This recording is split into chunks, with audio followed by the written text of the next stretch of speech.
Hello and welcome back to Dream Girl. I'm Sheen, your host, and today we're joined by Latifa Bin Haider. She is the founder of betuki, and I will not tell you what it is now. We'll get into it. Hello, Latifa. How are you? Hi, I'm good. Thank you, Sheen. How are you doing? Good, thank you. So tell us, Latifa. First of all, I saw you speak for the first time at the We convention. And I just remember the one thing that stuck to me was when you described what betuki meant, the name in Arabic, and then how your story of how betuki started. So please walk us through the journey. So, betuki in the Arabic language means your home, and it's addressing a female. And the reason why I called it that was because initially when we first started, actually, it was only focused on women.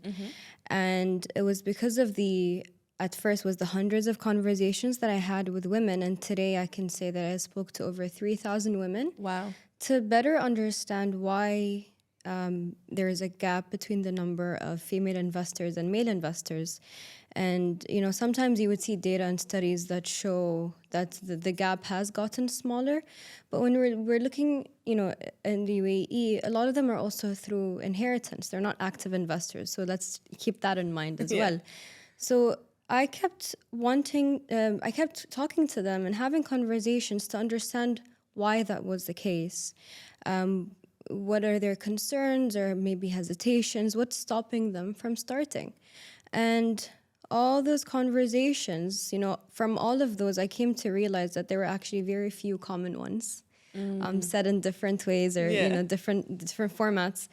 Well, first of all, the lack of sufficient funds. I think we can safely assume that it's not a very affordable investment option for most. Second of all, right, that was an issue for especially stay-at-home moms. They had decent savings, good allowances, maybe even inheritance, and they still didn't have enough to buy a property outright, nor could they apply to get a loan or anything like that because they don't have a job or they don't qualify, right? The second thing was that if I hear the word finance or real estate, it's intimidating because I don't have the experience and the knowledge. And then also when I hear those words, an image of a man in a suit pops up and it does not feel very approachable. Yes. It feels like, oh, okay, this is for men. And then if somebody does have the finances, she would, you know, ask for help from the male figure in her family or even dedicated to him or them to just take care of it for them. And then finally, if somebody does have the time, does have the experience, they do have the funds and the experience, they don't have the time to you know, vet the property, look at all the numbers, you know, do all the viewings, make sure that they're making the right decision. So then it's always in the back of their heads and they're like, I'll get around to it. And they never do, right? So the stories I heard as well were, oh my God, you know, it's been a few years since I started, like I've been wanting to, but I just never got around to it. So these were the main reasons. And I thought, you know what, through betuki, I'll actually be providing, you know, opportunities. I'll be adding value to their life by getting rid of all these obstacles and enabling them to start with whatever budget that they have, starting from 5,000 dirhams. You know, we do all the work on their behalf and they get to diversify so they don't put all their eggs in one basket. It feels less intimidating. And even if you don't have any experience, we do a lot of education and hand-holding throughout the entire process. Wow. Okay. So let's say I have 500 dirhams and I want to invest. What's my journey with you? It's 5,000. 5,000. Okay. Sorry. I was about to say 500 is nothing. Okay. Yes. Let's say I have 5,000 dirhams and I want to invest in real estate and I join betuki. What's the journey? So you're going to have to create an account, obviously, on the app. So keep in mind, we are a regulated financial entity that does crowdfunding for real estate investments. Right. So that means every single person we work with and all our clients have to go through screening processes. So you're going to have to create an account. After you get verified, you'll have access to exclusive listings that, you know, are provided with each property is actually listed with all the information and resources you need to make an informed decision. So what does that mean? You get an Excel sheet with all the calculations we made for you to see how it's been done and to evaluate for yourself. You will get an investment memorandum. It's like 30 pages long, prepared by the team and both languages, Arabic and English, to even, for beginners or whatever level that you're at in your journey or experience as an investor, you will learn through that, right? You will get all this information that you need to understand how betuki evaluated if this was a good opportunity or not, to learn about everything that comes with this property. You also get independent reports, so from third parties, about the area, about the property itself. We look at, the everything that comes with it, right? So you get all the details and you get a valuation. So again, independent valuation. So say we list the property for a certain price, you would also get the report that says, this is the market value, and our aim is to get something of that, of the same number or even less. That's, better. Anything above that, or if the seller is, let's say, a bit too greedy, doesn't want to give for the market price or a bit lower, we don't even list it. Okay. So all of that work goes in before we even list a property, and you will have access to that. Wow. You will look through. If you like it, you hit invest, you type in your budget, and keep in mind all those documents are downloadable, right? Okay. So for your use, you can learn, as you go. And then you just type in your budget, and we give you the, payment instructions, and you transfer it to a client money account. So it sort of acts like an escrow. It's separate from the betuki account. Right. So that, your money is somewhere else. It's safe. And, we're regulated, right? So every penny that goes in and out of that account is reported. So in this case, even if a property does not get fully funded, your money stays in that account, nothing happens to it, and we inform you like, okay, hi Sheen, you were interested in this one, it only got 70% funded. Would you like to withdraw the amount, or would you like to allocate it to another property? Right. Totally up to you. So you type in your budget and you transfer, and that's it. You then just receive all the updates, because what we do is, after analyzing and giving you all the info, we finish the purchase processes, we manage the investment operations. So from maintaining the property to dealing with the property managers, the tenants, the pipe bursts, everything is on us, and then we provide you with all the updates. And of course, you receive the ownership documents. Yeah. So the title deed, your ownership, everything is provided. And then finally, when the rent comes in, the rental income, we distribute it according to, let's say you put in 5,000 and that buy you like 1% of the property. So when the rent comes in, you'll receive your 1% of that. And then finally, we facilitate the sale of the property. So it's from purchase to rent all the way to sale. We also distribute the sale proceeds to the investors. Oh, amazing. And then, but for you to be able to sell, does this mean that everybody who's invested need to be in agreement that they want to sell, or can you make that decision that you're selling? We don't make the decision without referring back to the investors. Right. So we trigger a vote and we send a link. So if the majority agree, then we sell. Okay. Oh, that's really interesting. So what brought you to real estate investment? I mean, it's always been something in the back of my head, right? And I studied management and finance, so it was always something I wanted to invest in. But I kept thinking, when I'm older, when I have enough money, I kind of need to be somewhere, like I reach a point in my career where I'm able to invest. And I didn't want to go through the, taking out a loan, paying interest. You just pay a lot more than what you're supposed to, kind of. I didn't want to do all that, right? So I was like, okay, I have to save up this much to buy it outright.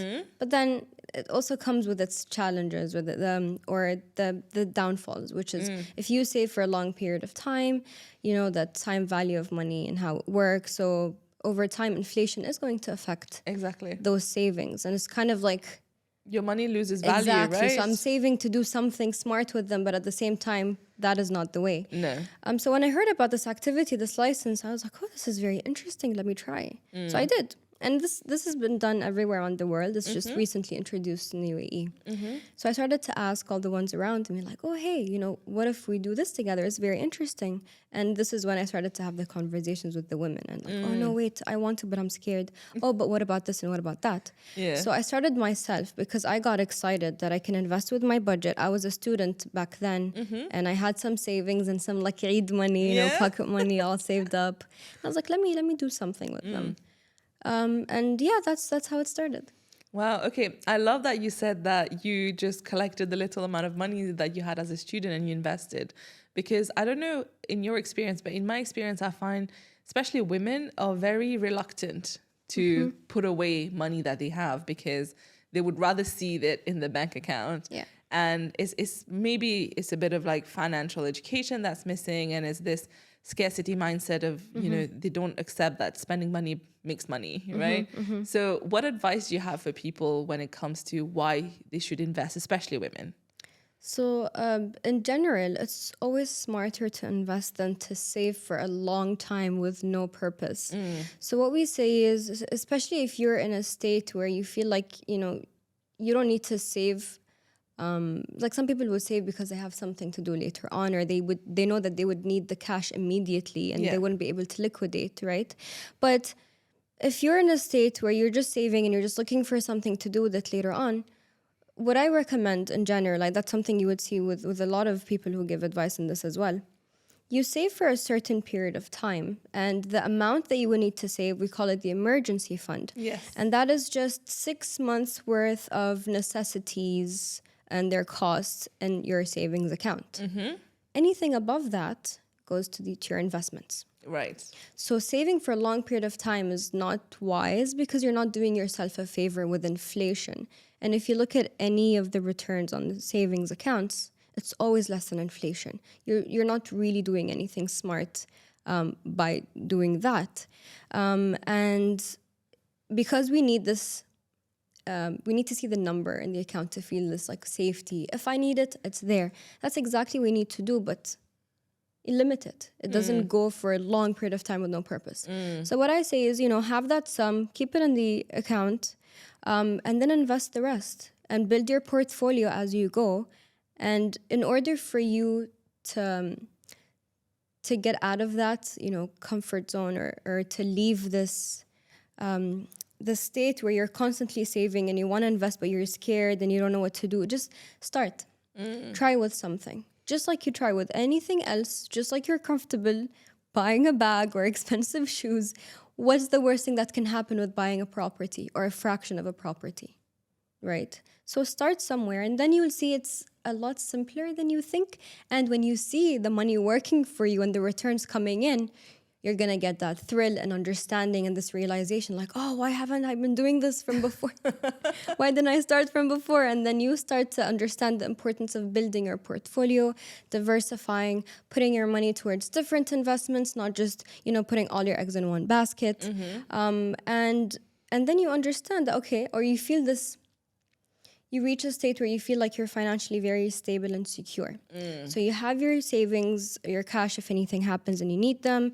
You also have your property or properties or fractions in different properties. Maybe you got into gold. I know and we have very similar cultures where we get this like, okay, buy gold if you have some money just stored somewhere. So you diversify as much as you can. You even reach a point where your risk appetite changes. You might even go from something that is low risk to even high risk because you already have these other stable things in your account and or in your portfolio, and you're like, okay, now I can test. You know, high risk, high reward. Let me try this.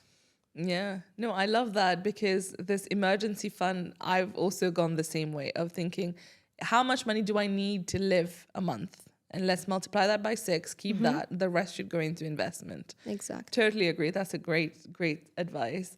But okay, now let's go back to, you know, because you are basically an entrepreneur. Right off uni, did you get into entrepreneurship right after uni?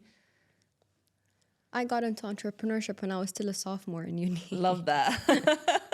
Let's hear the journey as an entrepreneur. What brought you to that instead of going for a job? So there's a few things to that. First of all, I grew up knowing that I would want to start my own business. I also watched my father do the same. So for me, it was like, yeah, of course I'm going to go down the same path. That's no brainer, you know.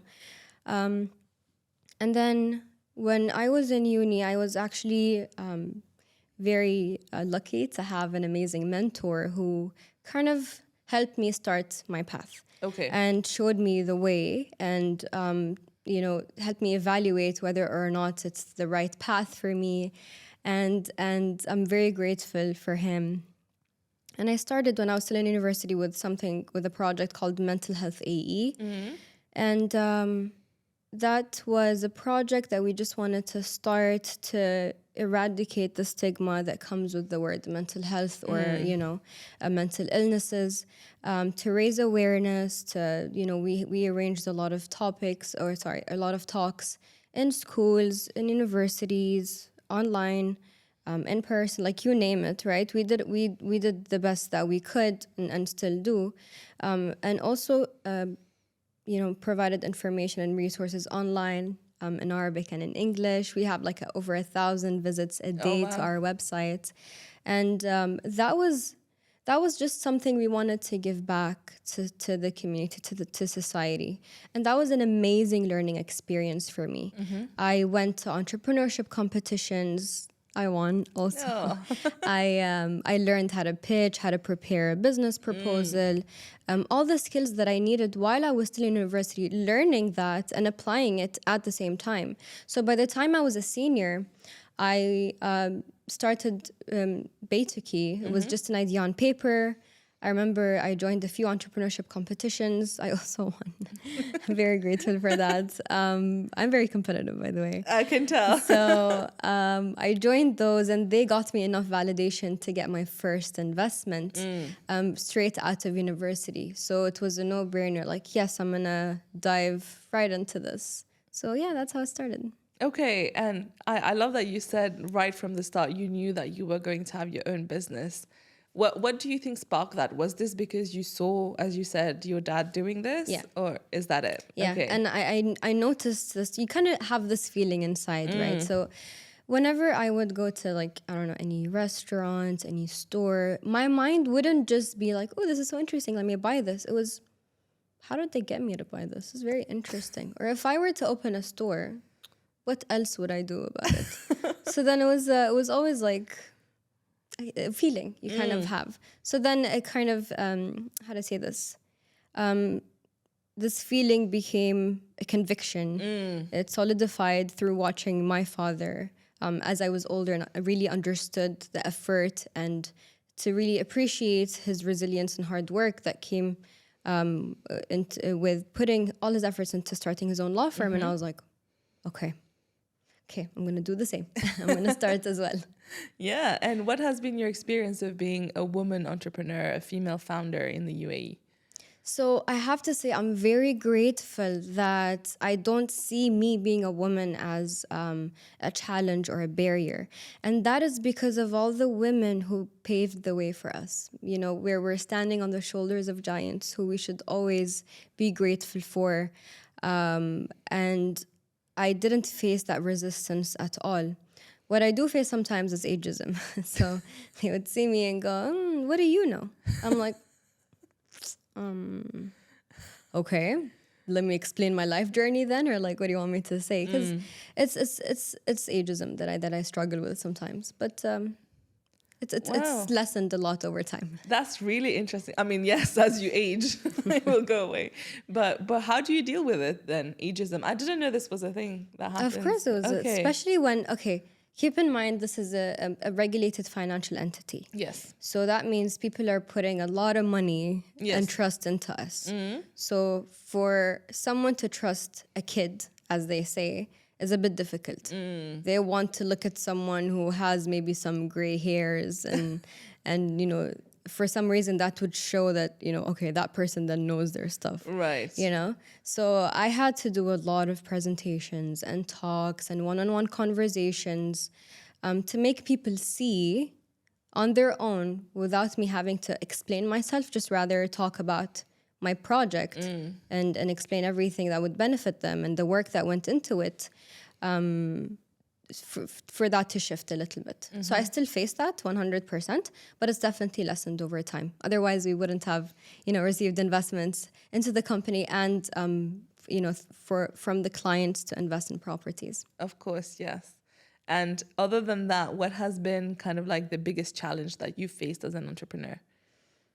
The biggest challenge. In order to obtain this license, it took us 2 years. 2 years? 2 years.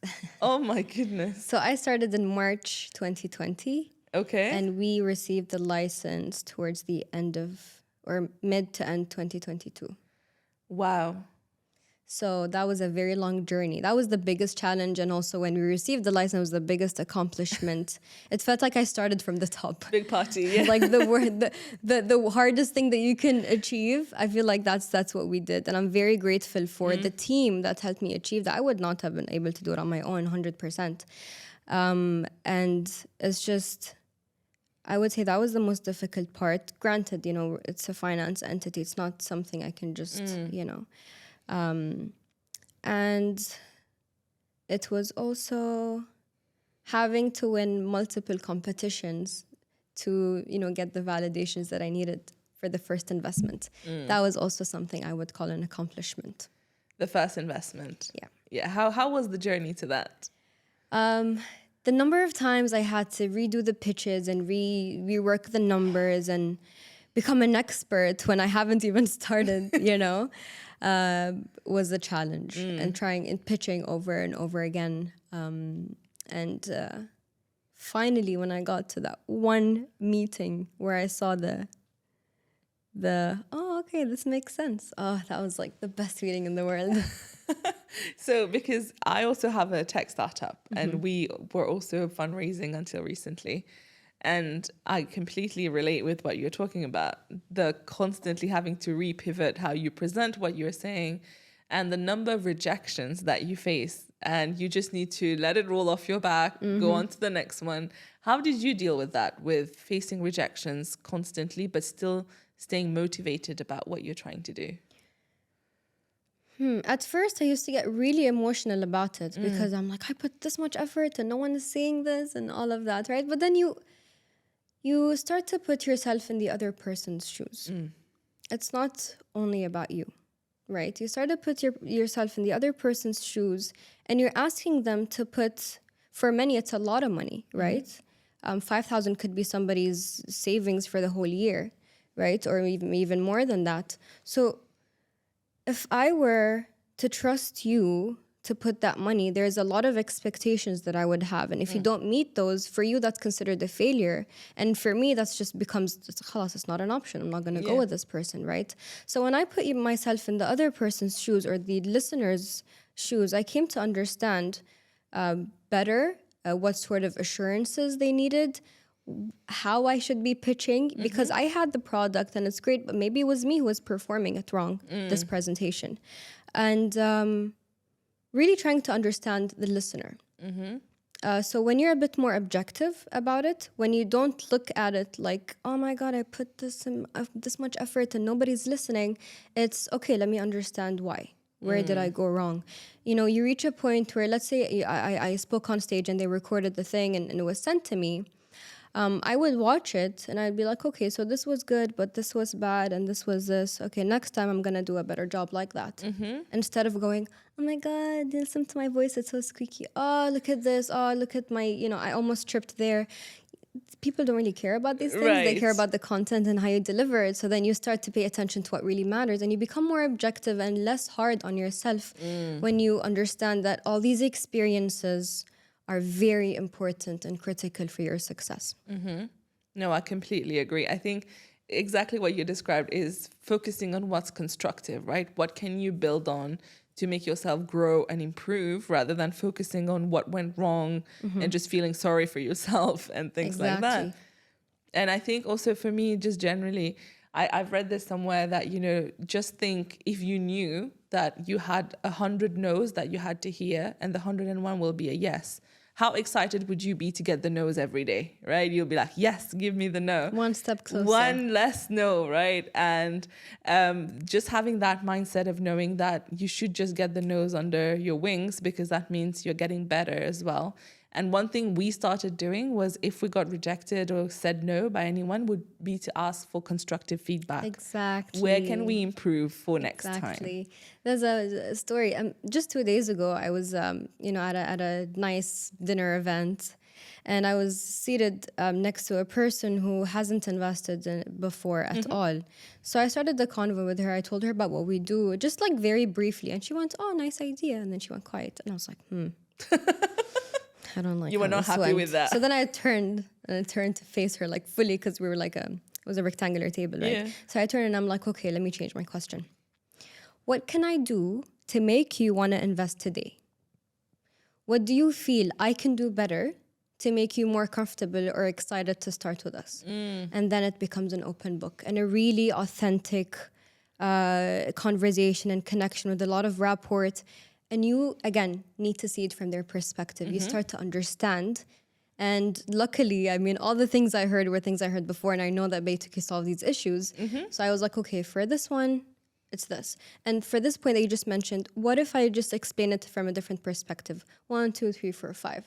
And then I saw her face lit up and she was like, let me download the app, you know? Hey. So now it becomes, okay, if I hear a no, it's not a, oh, this happened again. No. It's, okay, Why? great. Why? Yeah. Because there are some things that are in my hands. There are some things that aren't.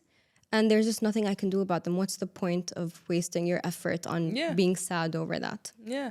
And also sometimes it might be something that you missed, right? And it's always good to know, what are you missing? So it's always good to get constructive feedback. And to let go of your ego. Oh, it is ego. Exactly what I was about to say. Let It's go of so your much ego. ego, right? It's just, I don't want to hear no. Are you telling me I'm not perfect? Or you don't like this product? Oh, there must be something wrong with you then. So nobody wants to work with these type of people, you know? You need to keep thinking that, how do you make yourself better so you don't hear a no in the future? But how did you become this person, you think, where you have the confidence, and even letting go of the ego is a big, big deal? How did you get there? I would say it was accumulation of all the experiences that I had, the good and the bad. And just like I explained, the different conversations I had with people, they really open your eyes and you start to understand how much value you're adding. And again, let me just mention this. I'm a social entrepreneur. So any project that I work on has to have a positive impact on my society or my community. Otherwise, I don't really get very excited about it. So knowing that I'm doing that and that I'm living that mission and that passion already gives me this like peace inside that allows me to really look at my life objectively most of the time. You know, I'm human in the end. I would get emotional about some things. But to look at my life a bit more objectively and understand how I can do better, and to look at the bad experiences as, okay, this is just a learning experience. Let me see how I can fix it. And after a lot of failures or bad experiences, your confidence really just, you build this thick skin, this resilience to, yeah, of course, this is just another day of another challenge. Let me see how I can, or obstacle, and let me see how I can overcome that. And of course, it's having a wonderful supportive circle around me, I would say. You know, my parents are amazing. They're always, you know, at home like, okay, how did your day go? Yeah. How was this or how was that? How was that meeting? Yeah, it's beautiful. My siblings are always helpful. I have a wonderful family, my friends, and of course the mentor that I told you about is still, you know, acting as sort of like a friend and a mentor in my life. Yeah. So that is a wonderful group to have. And that, of course, is apart from the team that I'm actually working with. That goes without saying, you know.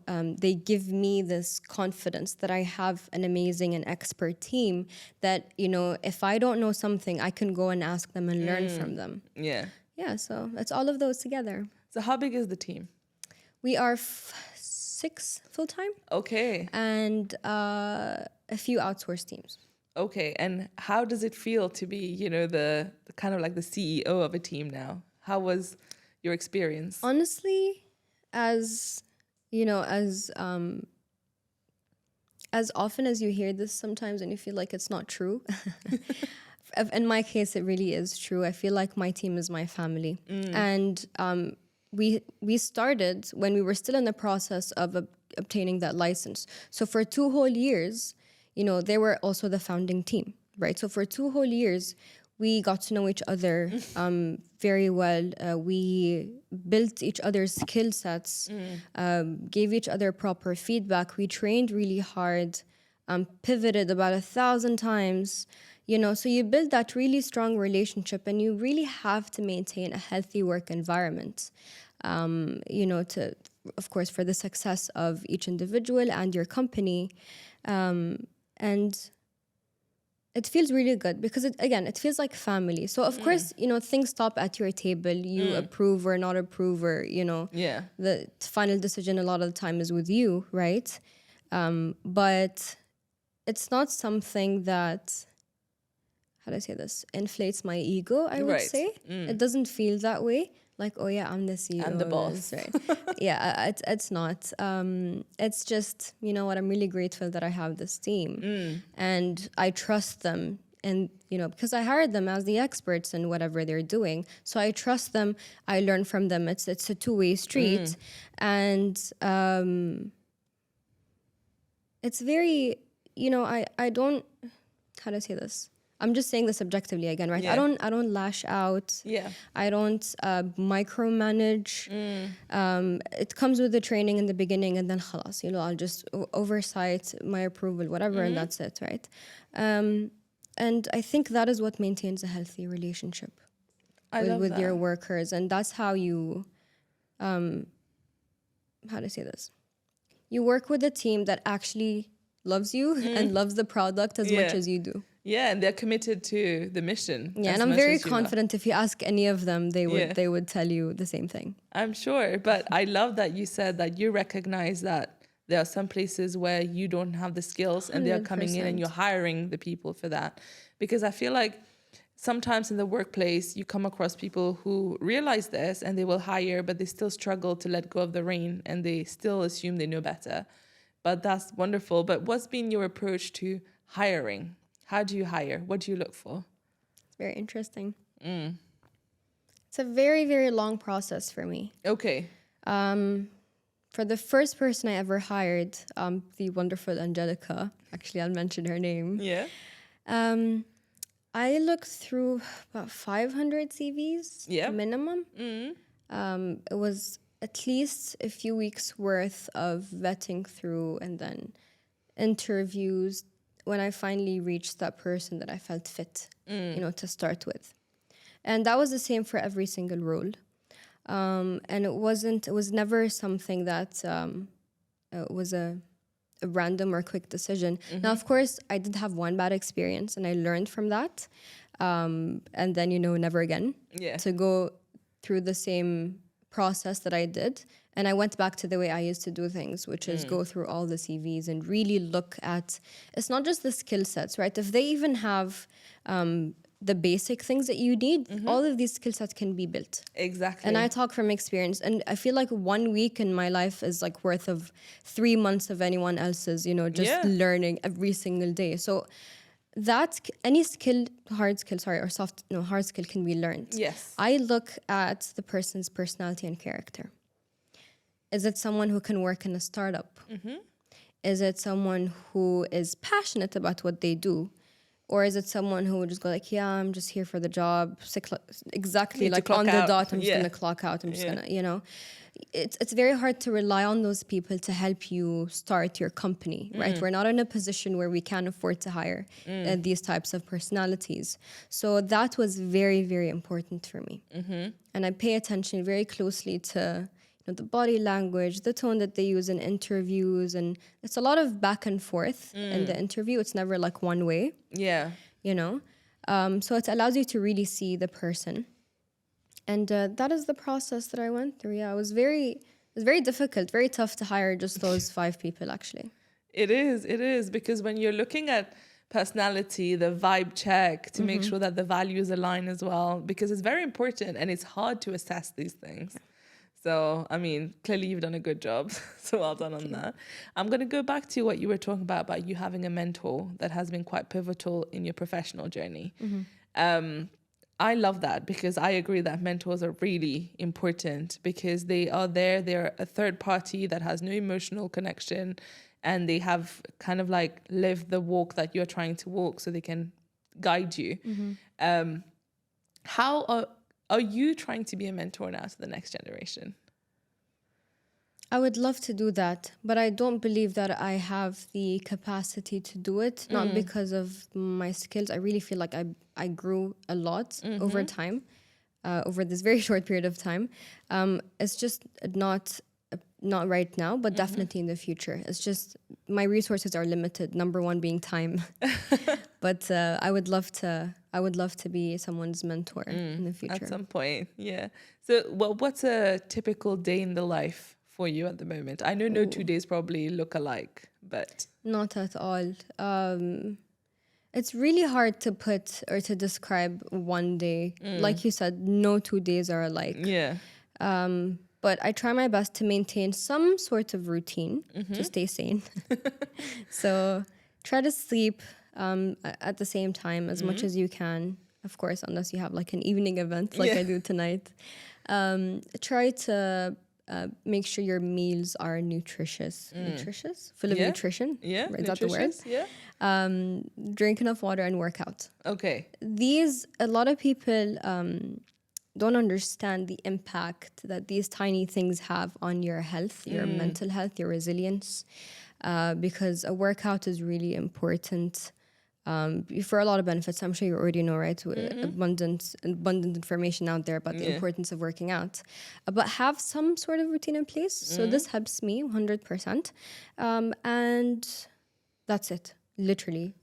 Sometimes I work from home, sometimes I work from the office.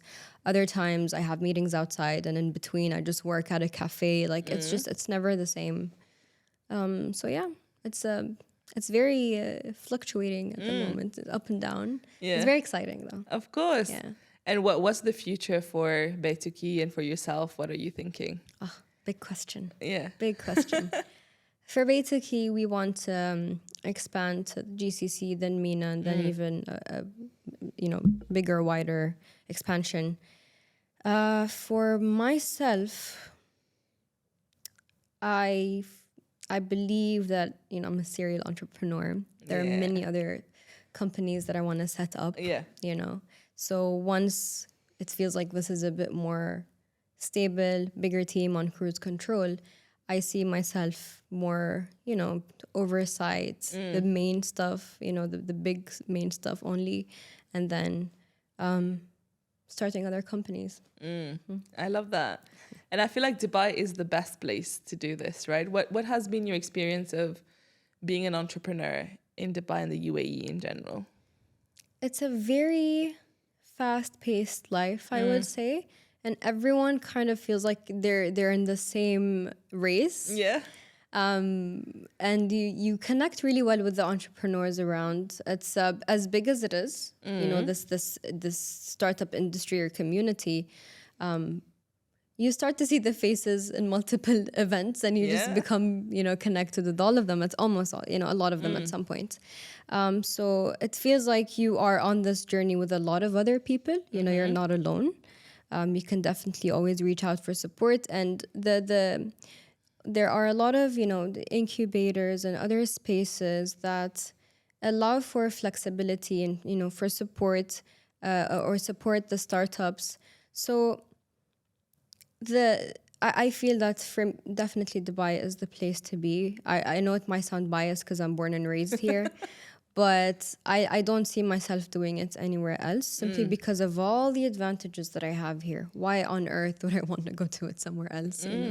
No, for sure. And looking back at your journey now, or just generally based on your experience or what you would have done differently, what advice would you have, especially to young women who are trying to be entrepreneurs? I would say to step out of your comfort zone. And as women, we tend to be perfectionists, and I'm sure you know this study went viral where if there's a application for a job, if I don't tick all 20 boxes as a woman, I'm not even going to apply, even if I tick 19. Versus a man, if he has 5, then he will still apply, right? So it's never going to be perfect from the beginning.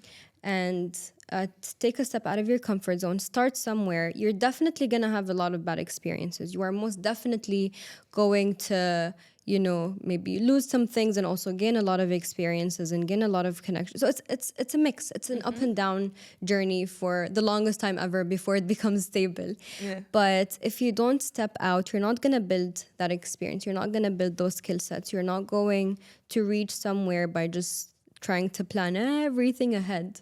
Because as you know, it never turns out the way you expect.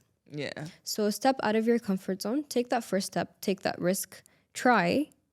And the worst thing that can happen is you leave with an experience, right? Now you know better. Oh, I did this, it failed. I'm never going to do that again. Let me try something else.